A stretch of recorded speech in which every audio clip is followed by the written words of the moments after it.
আমরা কাগজ জমা দিতে যাচ্ছিলাম ওখানে আমাদের বড় নেতারা, তো আমাদের নেতারা বলেছে কি ঠিক আছে আমাদের পুরো যে লোক এসছে ওরা যাবে না, আমরা শুধু দুজন আমরা কাগজ অ্যাপ্লিকেশনটা জমা দিয়ে আমরা চলে আসব। তারপরে পুলিশ হঠাৎ করে লাঠি চার্জ করে দিচ্ছে, বলছে দুজনকেও যেতে দেবো না। আর হঠাৎ করে ওরা লাঠি চার্জ করেছে, ওর মধ্যে আমি মার খেয়েছি, হাতটা আমার একটু ভেঙেছে, এখানে পুরো জামা কাপড় ছিঁড়ে দিয়েছে, আমার জামা আছে পুরো জামাটা আমার ছিঁড়ে দিল।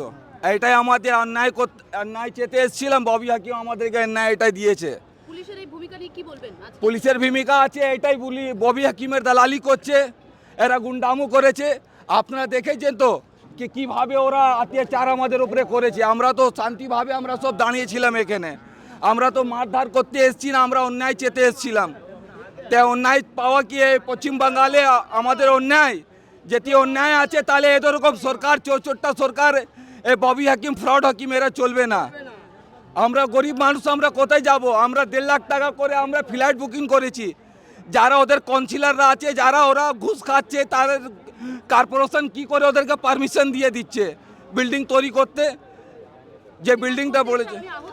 হ্যাঁ, বাস প্রতিবাদ করতে এসেছি, বাস এটাই আমরা দাঁড়িয়ে প্রতিবাদ করছিলাম শান্তিভাবে, এটাই আমরা আমাদের সঙ্গে এটাই হয়েছে। আমরা ডেপুটেশন দিতে গেছিলাম, আর তো কিছু না, আপনারা তো দেখছিলেন। আমরা তো ডেপুটেশন দিতে গেছি, ডেপুটেশন তো দিতেই পারে। আজ ডেপুটেশন দিতে গিয়ে যেখানে আমরা বিরোধী দল কংগ্রেস আজকে রাজপথে নেমেছি ডেপুটেশন দিতে, সেখানে দাঁড়িয়ে থেকে তৃণমূল কংগ্রেসের দালাল এরা, কলকাতা পুলিশ তৃণমূল কংগ্রেসের দালাল, পর্যাপ্ত মহিলা পুলিশ কর্মী থাকা সত্ত্বেও, রাজ্যের মুখ্যমন্ত্রী একজন মহিলা, তারপরেও কি হলো? তারপরেও সে রাজ্যে পুরুষ পুলিশ কর্মীরা মহিলাদের ওপর অ্যাটাক করলেন, আমার পায়ে মেরেছে। কি এভাবে হয়? প্রতিবাদ করতে এসে পুলিশের মার খেতে হলো।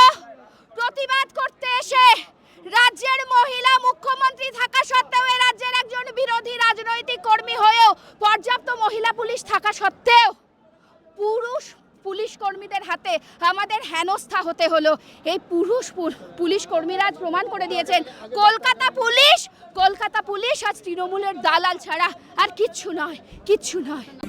বাংলা হান্টের আরও খবর দেখতে নজর রাখুন। বাংলা খবর মানেই বাংলা হান্ট।